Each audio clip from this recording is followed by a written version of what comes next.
శ్రీగురుభ్యో నమః. నమః సభాభ్యః సభాపతిభ్యశ్చ వో నమః.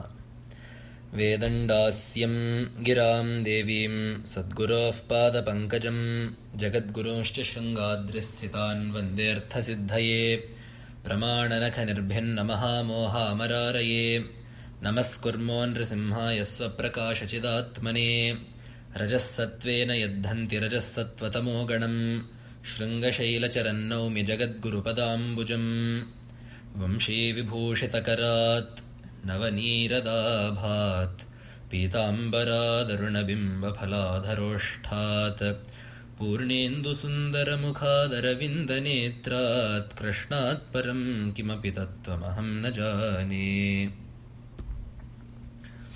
జగద్గురువైన శ్రీకృష్ణ పరమాత్మకు నమస్కరిస్తూ మనము సాంఖ్యయోగము ద్వితీయాధ్యాయమైన సాంఖ్యయోగాన్ని చెప్పుకుంటున్నాము. గత భాగంలో ఆత్మస్వరూపాన్ని, అర్జునుడు స్వధర్మాన్ని కూడా దృష్టిలో పెట్టుకొని యుద్ధం చేయాలి అనే విషయాన్ని చెప్పుకున్నాము. ముగిస్తూ ఒక మాట, సుఖదుఃఖే సమే కృత్వా లాభాలాభో జయాజయో తతో యుద్ధాయ యుజ్యస్స నైవం పాపమవాప్స్యసి అనే ఒక మాటని చెప్పుకున్నాము. అర్జున, నువ్వు యుద్ధము చేయాలి, నీ కర్మని నువ్వు, నీ స్వధర్మాన్ని నువ్వు నిర్వర్తించాలి. అయితే నువ్వు సమబుద్ధితో సుఖదుఖాల్ని, లాభ నష్టాల్ని, జయాజయాల్ని సమానంగా తీసుకుంటూ నువ్వు యుద్ధానికి పూనుకో అని చెప్పి అన్నారు కృష్ణ పరమాత్మ. అయితే ఈ పూనుకోవడంలో మన మనస్థితి ఎట్లా ఉండాలి, మన దృక్పథం ఎట్లా ఉండాలి అనేదాన్ని చెప్తూ కర్మయోగాన్ని వివరిస్తున్నారు పరమాత్మ. దీన్ని బుద్ధియోగము అని చెప్పి వ్యవహరిస్తూ ఇక్కడ చెప్తున్నారు. బుద్ధ్యాయుక్తో యయా పార్థ కర్మబంధం ప్రహాస్యసి అనే విషయాన్ని చెప్తున్నారు. ఏ బుద్ధితో అయితే కర్మని చేస్తే కర్మ బంధము తగలదో, కర్మను ఆచరించినా కూడా కర్మ బంధము తగలకుండా ఉంటుందో అట్లాంటి బుద్ధిని గురించి, అట్లాంటి స్థితి గురించి ఇప్పుడు చెప్తున్నాను అర్జున అని చెప్పంటూ, కర్మ చేయాలి, కర్మ ఫలకాంక్ష మాత్రము కూడదు అని చెప్తూ, యామిమాం పుష్పితాం వాచం ప్రవదంత్యవిపశ్చితః వేదవాదరతాః పార్థ నాణ్యదస్తీతి వాదినః కామాత్మానః స్వర్గపరాః జన్మ కర్మ ఫలప్రదాం క్రియా విశేష బహుళాం భోగేశ్వరీ గతిం ప్రతి అని చెప్పి 2 శ్లోకాలు చెప్పున్నారు ఇక్కడ పరమాత్మ. ఈ 2 శ్లోకాలు చాలా దుర్వ్యాఖ్యానాలకు గురయ్యాయి. ఈ వచ్చే త్రైగుణ్య విషయ వేద అనే ఒక శ్లోకం కూడా. కాబట్టి మనం ఈ శ్లోకాలని అర్థం చేసుకునేటప్పుడు కొంత జాగ్రత్తగా చేసుకోవాలి. ఇక్కడ కృష్ణ పరమాత్మ కర్మ ఫలకాంక్షని నిరసిస్తున్నారు. కర్మని నిరసించట్లేదు, మనకి కర్మని చెప్పే వేదాలను నిరసించట్లేదు. కేవల కర్మ ఫలకాంక్షతో కర్మలు చేసే వాళ్ళని నిరసిస్తున్నారు. అందుకనే అట్లాంటి మాటలు చెప్పే వాళ్ళని పుష్పితాం వాచం ప్రవదంతి అని చెప్పన్నారు. పూలలాగా సుగంధభరితమైన మాటల్ని చెప్తారు, అయితే ఆ మాటల్లో పసరు ఉండదు, ఆ మాటల్లో ఒక బలము ఉండదన్నమాట. కర్మలు చిత్తశుద్ధి సాధకాలు మాత్రమే కానీ జ్ఞాన సాధకాలు కాదు. కాబట్టి కేవల కర్మకాండ భాగాన్ని చూసుకొని, ఆ కర్మ స్వర్గకామో యజేత లాంటి మాటల్ని చూసుకొని, ఆ స్వర్గాది భోగాల యందు కామముతో మాత్రమే కర్మని అనుష్ఠించే వాళ్ళని నిందిస్తున్నారు ఇక్కడ కృష్ణ పరమాత్మ. అట్లాంటి వాళ్ళు బహ్వర్థ ఫల సాధన ప్రకాశకేషు వేదవాక్యేషు రతాః, వేదవాక్యాల్లో వారు జ్ఞాన ముఖ్యత్వాన్ని చెప్పే వాక్కుల్ని చూడట్లేదు. వాళ్ళు జ్ఞాన ప్రాధాన్యాన్ని చూడట్లేదు, కర్మ ప్రాధాన్యాన్ని, స్వర్గభోగాల్ని వారు కాంక్షిస్తూ అదే మార్గంలో కొట్టుకొని వెళ్తూ ఉంటారు.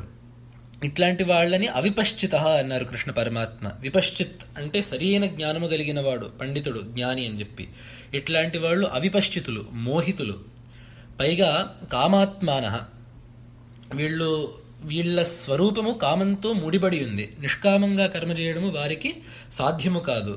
ఆ భోగైశ్వర్యాల కోసము, భోగైశ్వర్య ప్రసక్తానాం అని చెప్పి అన్నట్లుగా, ఆ భోగైశ్వర్యాల కోసం చేయబడిన కర్మలు, ఆ ఫలకాంక్షతో చేయబడిన కర్మలు కర్మ ఫలాన్ని పొందింపజేసి తద్వారా మరల జన్మ, మరల దుఃఖము, మరల మృత్యువు, మరల జన్మ, ఈ సంసార బంధ చక్రంలోకి లాక్కొని వెళ్తుంటుంది ఇది అని చెప్పి కృష్ణ పరమాత్మ చెప్తూ, ఇట్లాంటి వాళ్ళకి, ఫలకాంక్షతో కర్మ చేసే వాళ్ళకి నిశ్చయ బుద్ధి రాదు, అంటే స్థిర బుద్ధి, శాంతి కలిగిన బుద్ధి వీళ్ళకి రాదు.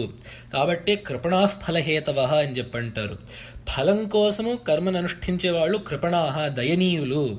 వాళ్ళ స్థితి ఎంతో దుర్భరమైనది, చాలా దుస్థితి అది, అట్లా ఉండకూడదు అని చెప్పి కృష్ణ పరమాత్మ కేవల కర్మఫల కాంక్షతో పనిచేయడాన్ని తిరస్కరించారు. ఈ ప్రకరణంలోనే చెప్తూ త్రైగుణ్య విషయా వేదాః నిస్త్రైగుణ్యో భవార్జున నిర్ద్వంద్వో నిత్యసత్వస్థ నిర్యోగక్షేమ ఆత్మవాన్ యావాన్ అర్థ ఉదపానే సర్వతః సంప్లుతోదకే తావాన్ సర్వేషు వేదేషు బ్రాహ్మణస్య విజానతః అని ఇంకో 2 శ్లోకాలని చెప్తూ మరొక్కమారు వేదాల్ని కేవల కర్మ మార్గ దృష్టితో చూడకూడదు, కేవల కర్మ మార్గము శ్రేయస్కరము కాదు అని చెప్తూ మళ్ళీ ఈ చాలా ప్రసిద్ధమైన శ్లోకాన్ని చెప్తున్నారు. వేదాః త్రైగుణ్య విషయాః, త్రిగుణభవం త్రైగుణ్యం సంసారం అని చెప్పి అర్థం, సంసారః అని చెప్పి అర్థము. త్రిగుణములతో ముడిబడినది కనుక సంసారాన్ని త్రైగుణ్యము అని చెప్పి వ్యవహరిస్తారు. వేద కర్మకాండలో చెప్పిన భాగము త్రైగుణ్యమైన వాటినే చెప్తోంది.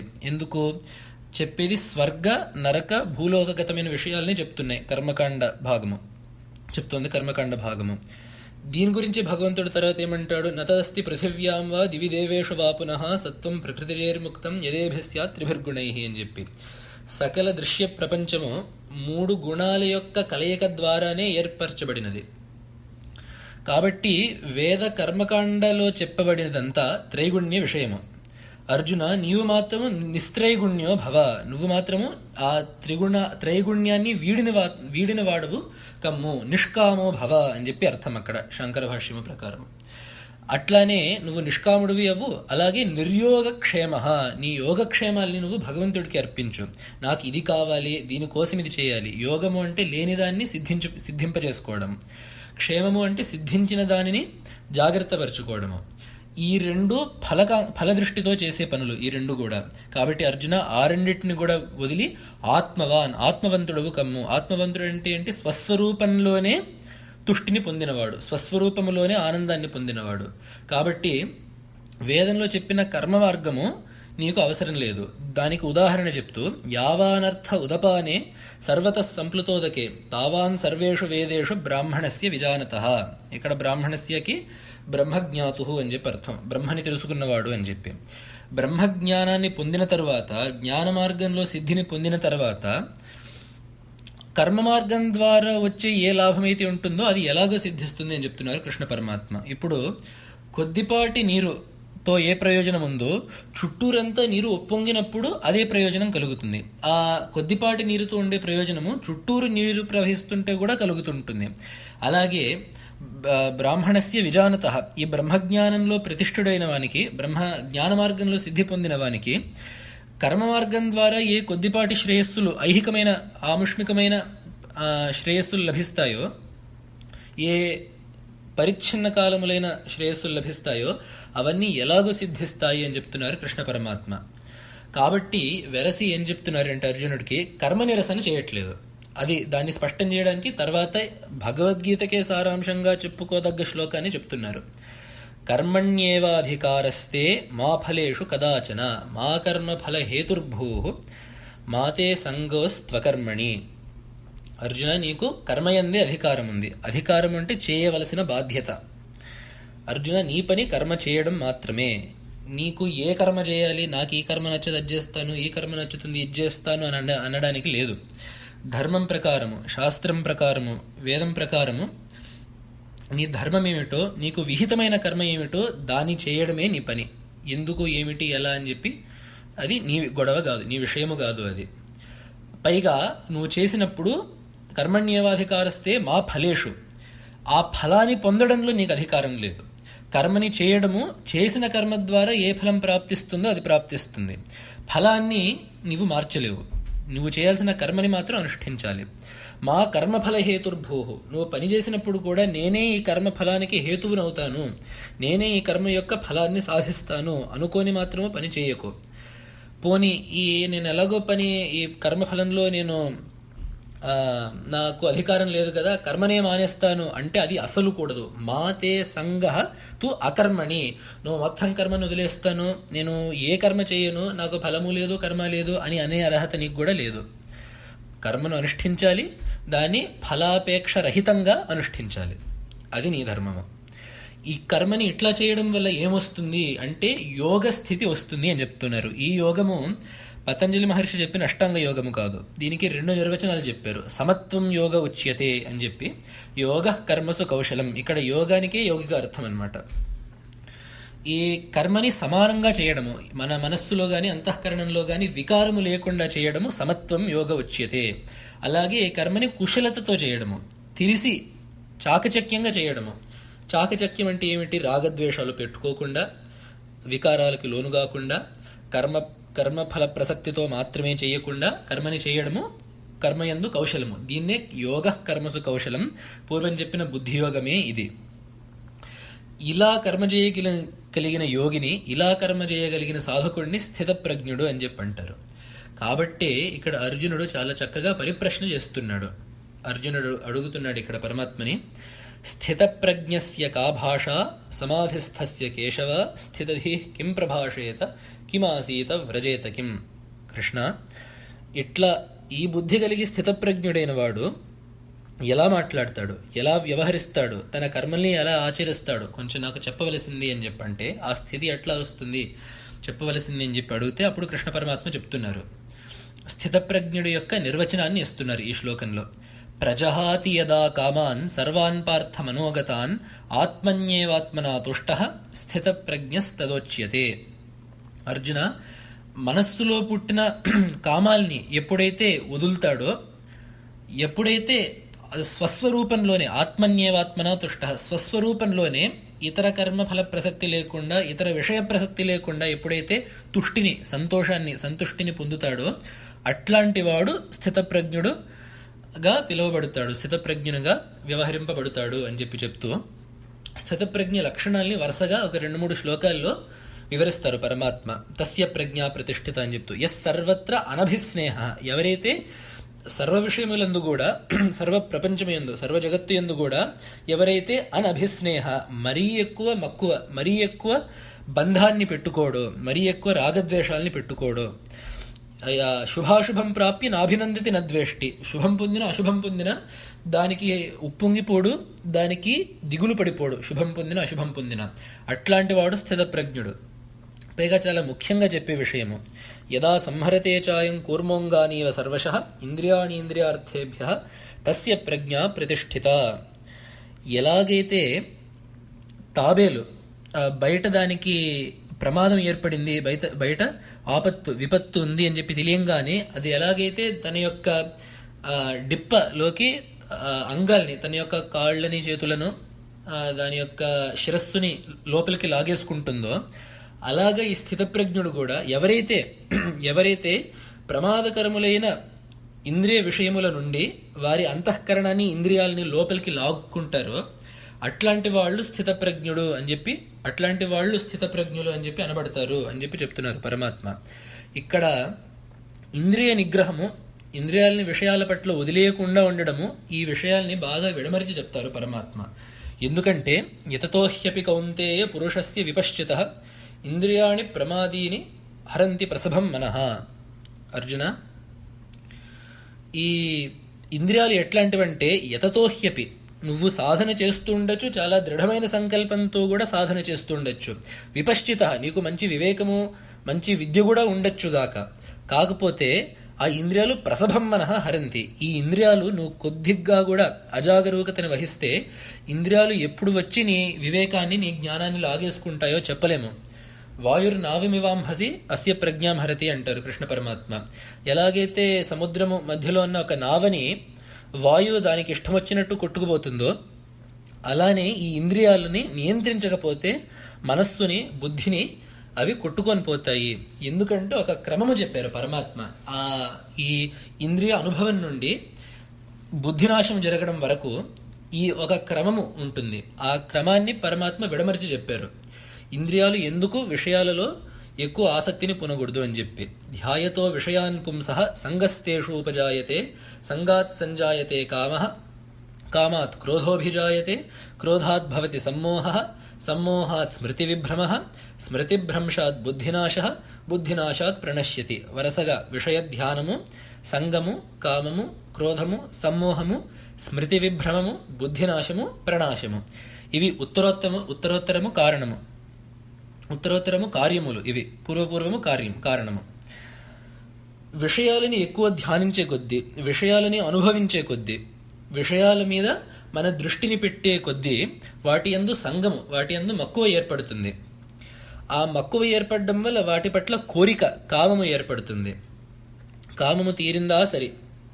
చాలా మటుకు మన కామములు తీరనివే, మన కోరికలు చాలా మటుకు 90% తీరని కోరికలే.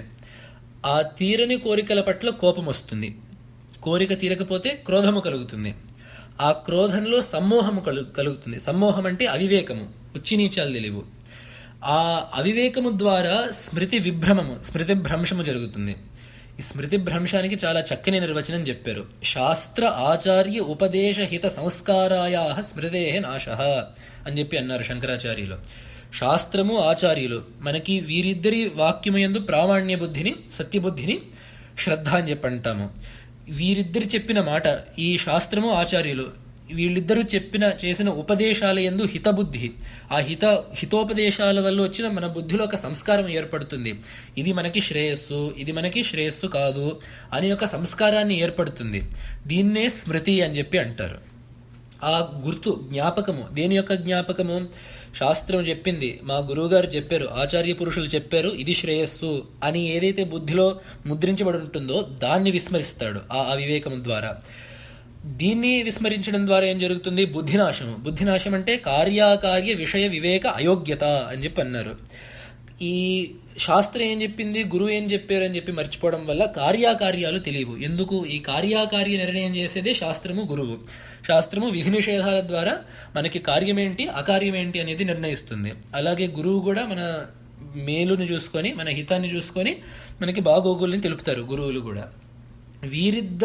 వీరిద్దరు చేసిన ఉపదేశాల ద్వారానే కార్యాకార్య విషయ వివేకం మనకు కలుగుతుంది. ఆ స్మృతి ఎప్పుడైతే పోయిందో బుద్ధినాశము జరిగి ఏది చేయాలి, ఏది చేయకూడదు, ఏది ఉచితము, ఏది అనుచితము అనే వివేక యోగ్యత పోతుంది. తద్వారా ప్రణశ్యతి, అక్కడి నుంచి అట్టడుక్కి అంటిపోతాడు. ప్రణాశము, సర్వనాశము పొందుతాడు. సర్వనాశం అంటే ఏంటి? దాన్ని కూడా వివరించుకోవాలి కదా. సర్వనాశనం అంటే ఉద్యోగం పోవడమా, నిర్ధనుడు కావడమా, లేదా నరకానికి వెళ్ళడమా? నాశం అంటే ఏంటి అంటే పురుషార్థ అయోగ్యో భవతి, పురుషార్థాయోగ్యో భవతి అని చెప్పి అన్నారు. ధర్మ అర్థ కామ మోక్షాలని పొందడానికి అవకాశము లేనివాడవుతాడు. మనకి శాస్త్రం ప్రకారం మన జీవితంలో సాధించవలసినవి 4: ధర్మము, అర్థము, కామము, మోక్షము. ఈ నాలుగిట్లో మోక్షం మాట ఎట్లా ఉన్నా కూడా ఈ నాలుగిట్లో ఏ ఒక్కదాన్ని కూడా సాధించడానికి అతనికి అట్లాంటి ప్రణాశము పొందిన వానికి అవకాశము ఉండదు.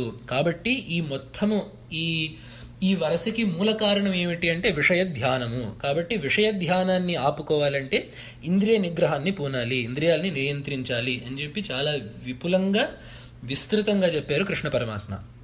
కాబట్టి తీర్మానంగా చెప్తున్నారు, తస్మాద్యస్య మహాబాహో నిగృహీతాని సర్వశః ఇంద్రియాణి ఇంద్రియార్థేభ్యస్తస్య ప్రజ్ఞా ప్రతిష్ఠిత. ఇంతెందుకు అర్జున్ ఒకటే మాట, ఎవరైతే వాళ్ళ ఇంద్రియాలని వాళ్ళ ఆ ఇంద్రియ విషయములందు లోలంగా ఉండకుండా ఆపుకుంటారో, ఎవరైతే వాళ్ళ ఇంద్రియాలని నిగ్రహించుకొని ఉంటారో అతడు స్థితప్రజ్ఞుడు అని చెప్పి కృష్ణ పరమాత్మ తేల్చి చెప్పేశారు. ఇట్లాంటి వాళ్ళు ఎలా ఉంటారు అని చెప్పంటే, ఆ స్థితిని పొందిన యోగులు, యా నిషా సర్వభూతానాం తస్యాన్ జాగర్తి సంయమి, యస్యాన్ జాగృతి భూతాని సా నిషా పశ్యతో మునేహే అని చెప్పి అన్నారు పరమాత్మ. ఈ శ్లోకం కూడా చాలా వ్యాఖ్యానాలకి గురైన శ్లోకము. దీన్ని కొంచెం స్పష్టంగా చెప్పుకోవాల్సిన అవసరం ఉంది. యా నిషా సర్వభూతానాం, ఏదైతే సర్వభూతములకు రాత్రి వలె ఉన్నదో, తస్యాం జాగర్తి సంయమి, అట్లాంటి యోగి దానియందు ప్రబుద్ధుడవుతాడు. యస్యాం జాగృతి భూతాని, సర్వభూతములు దేనియందు జాగృతమై ఉంటాయో సా నిషా పశ్యతో మునేహి, ఈ సంయమికి, ఈ యోగికి అది రాత్రి వంటిది అని చెప్పి. ఇప్పుడు ఈ పగలేంది, ఈ రాత్రి ఏంది, ఈ మేల్కోవడం ఏంది అనేది ఒకసారి మనం స్పష్టీకరించుకోవాలి. జాగర్తి అంటే ప్రబుద్ధో భవతి, మెలకువనితో పూనడము, జాగరూకతతో ఉండడము. ఏ పరమార్థ తత్వమైతే, శంకరులు వాడిన పదం ఇది, పరమార్థ తత్వము. ఏ పరమార్థ తత్వమైతే మామూలు భూతాలకి, భూతములు అంటే ప్రాణులు, భూతాలు పిశాచాలు కాదు ఇక్కడ. భూతములు అంటే ఇక్కడ ప్రాణులు, పురుషులు అనుకోవచ్చు, మనుషులు, నరులు. మామూలుగా ఏ పరమార్థ తత్వమైతే అందరినీ విస్మయపరుస్తుందో, ఎవరికి అగోచరముగా ఉంటుందో, అందరికీ అనవగతముగా ఉంటుందో, అందరికీ అర్థము కాదో, అగమ్యంగా ఉంటుందో ఆ పరమార్థ తత్వము యందు ఈ సంయమి జ్ఞానాన్ని పూనుతాడు. తస్యాం జాగ్రత్త సంయమి, ఈ యోగి దాని యందు రమిస్తుంటాడు, దాన్నే అనుభవిస్తుంటాడు. ఏదైతే సర్వభూతాలు అర్థము కూడా చేసుకోలేవో, అధిగమించలేవో, సంయమి రాత్రి వలె చీకటిలాగా భూతాలకి అది అర్థం కాదు, వాటికి దాని యొక్క నిజస్వరూపము కనపడట్లేదు. కాకపోతే యోగి దాని యందు రమిస్తుంటాడు, దాని యందే స్పష్టతని పొందుతాడు. యస్యాం జాగృతి భూతాని, ఏ అవిద్యలో అయితే భూతాలు వాళ్ళ యొక్క కర్మల్ని వ్యవహరించుకుంటూ వాళ్ళ యొక్క ప్రవృత్తిని సాగిస్తున్నారో అట్లాంటి అవిద్య ఈ సంయమికి రాత్రి, ఈ సంయమికి అక్కడ పరాముఖుడై ఉంటాడు, అక్కడ ప్రబుద్ధత్వాన్ని పొందడు, అక్కడ మక్కువని చూపించడు. ఏ పరమార్థతత్వమైతే భూతాలకు అర్థం కాదో ఆ పరమార్థతత్వములో ఈ జ్ఞాని రమిస్తాడు. ఏ అవిద్యలో అయితే మామూలు ప్రాణులు, మామూలు కర్మబద్ధులైన జీవులు ప్రవర్తిస్తూ ఉంటారో, ఏ అవిద్యతోనైతే వీరు ప్రవృత్తి సాగిస్తూ ఉంటారో ఆ జ్ఞాని ఆ మార్గం వైపు వెళ్ళడు. అది రాత్రిలాగా మూసేసిన మార్గము. అది ఎందుకు శంకరులు రాస్తారు, జ్ఞానమనే సూర్యుడు ఉదయించాడు గనక కర్మాంధకారం అనే రాత్రిలోకి వెళ్లే స్థితి ఈ జ్ఞానికి పట్టదు అని చెప్పి రాశారు. కాబట్టి అది ఈ యారిషా సర్వభూతానం అనే శ్లోకానికి అది. జ్ఞాని దీన్ని పొందాక అవిద్యని తరిస్తాడు, మిగతా భూతములకి ఆ ఏ పరమార్థతత్వమైతే పొందాడో అది గోచరించదు అనే విషయాన్ని చెప్తోంది. కాబట్టి అర్జున, నువ్వేం చేస్తావంటే విహాయ కామాన్య సర్వాన్ పుమాశ్చరితి నిస్పృహ స శాంతిమధిగచ్చతి అంటారు. ఎవరైతే సర్వకామాల్ని వదిలి నిష్కాములై, నిరీహులై, నిర్మములై ఎవరైతే ప్రవర్తిస్తారో అట్లాంటి వాళ్ళు శాంతిని పొందగలుగుతారు. శాంతి అంటే ఇక్కడ మనకి మామూలుగా ఏదో రాత్రి పడుకుండేటప్పుడు వచ్చే శాంతి కాదు, పరమస్థితి. ప్రపంచోపశమం శాంతం శివం అని చెప్పేదైతే మనకి ఉపనిషత్తులో చెప్పారు తురియ స్థితి గురించి, అట్లాంటి శాంతి, ప్రపంచోపశమం, మిగతా తాపత్రయాలు అవిద్య అన్ని శమించిపోతాయి ఆ స్థితిలో. అట్లాంటి శాంతిని పొందుతారు. దీన్నే బ్రాహ్మీ స్థితి అంటారు అర్జున. ఏషా బ్రాహ్మీ స్థితి పార్థ నైనాం ప్రాప్య విముహ్యతి స్థిత్వాస్యామంతకాలేపి బ్రహ్మ నిర్వాణం రుచ్చతి. పార్థ దీన్ని బ్రాహ్మీ స్థితి అని చెప్పి అంటారు. బ్రాహ్మీ స్థితి అంటారు. బ్రహ్మణి భవ స్థితి, బ్రహ్మయందు పుట్టే స్థితి, బ్రహ్మయందు ప్రతిష్ఠుడు కావడం వల్ల పొందే స్థితియే ఈ బ్రాహ్మీ స్థితి. సర్వం కర్మ సన్యస్య బ్రహ్మరూపేణైవ అవస్థానం అని చెప్పి నిర్వచించారు. ఇక్కడ కర్మ సన్యాసము చేసి బ్రహ్మరూపంగానే ఉండడము, జీవుడుగా కాకుండా బ్రహ్మరూపంగానే మిగలడము, అదే ఈ బ్రాహ్మీ స్థితి. దీన్ని ఎప్పుడు పొందుతాను అని చెప్పంటే స్థిత్వాస్యాం అంతకాలేపి, అంతకాలి అంటే వార్ధక్యంలో కూడా, జీవిత చరమదశలో కూడా దీన్ని, ఈ మార్గాన్ని అనుష్ఠిస్తే అప్పుడు ఈ బ్రాహ్మీ స్థితిని పొందితే బ్రహ్మ నిర్వాణం రుచ్చతి, సాక్షాత్తుగా నిర్వాణము, పరమ పదావాప్తి, పరమస్థితి ప్రాప్తి జరుగుతుంది. అంటే ఏమిటి? చరమదశలోనే ఇది చేసి బ్రహ్మజ్ఞానాన్ని, బ్రహ్మ నిర్వాణాన్ని పొందే అవకాశం ఉంటే మరి బ్రహ్మచర్యాద పూర్వభాగము, జీవిత పూర్వభాగంలోనే ఈ మార్గాన్ని మొదలు పెడితే మరి ఇంకేమి లోటు ఈ బ్రహ్మజ్ఞానాన్ని, బ్రహ్మ నిర్వాణాన్ని పొందడానికి అని చెప్పి కృష్ణ పరమాత్మ మనకి ఈ మార్గం యొక్క ఆవశ్యకతని, సఫలత్వాన్ని చెప్తున్నారు. అయితే ఇక్కడ ఒక మాట, సర్వం కర్మ సన్యస్య బ్రహ్మరూపేణ ఏవ అవస్థానం అని చెప్పి అన్నారు కదా. ఈ కర్మ సన్యాసం అంటే ఏమిటి? కర్మని మొత్తానికి వదిలేయాలా, సగం సగం చేయాలా, మనస్సు పెట్టకుండా చేయాలా? కర్మ సన్యాసం అంటే ఏమిటి అనే సహజమైన కుతూహలము, శంక శుశ్రూష చేసేవాడికి కలుగుతుంది, శ్రోతకి కలుగుతుంది. కాబట్టి దాన్ని విషయంగా చేసుకుని దాన్నే అధికృతం చేసి 3వ అధ్యాయాన్ని ప్రారంభిస్తున్నారు కృష్ణ పరమాత్మ. దాన్ని వచ్చే భాగంలో తెలుసుకుందాము. ఇక్కడకు స్వస్తి. మంగళం స్తంభడింభాయ మంగళం మృత్యుమృత్యవే మంగళం రౌద్రరూపాయ నారసింహాయ మంగళం. స్వస్తి. శ్రీ గురుభ్యో నమః.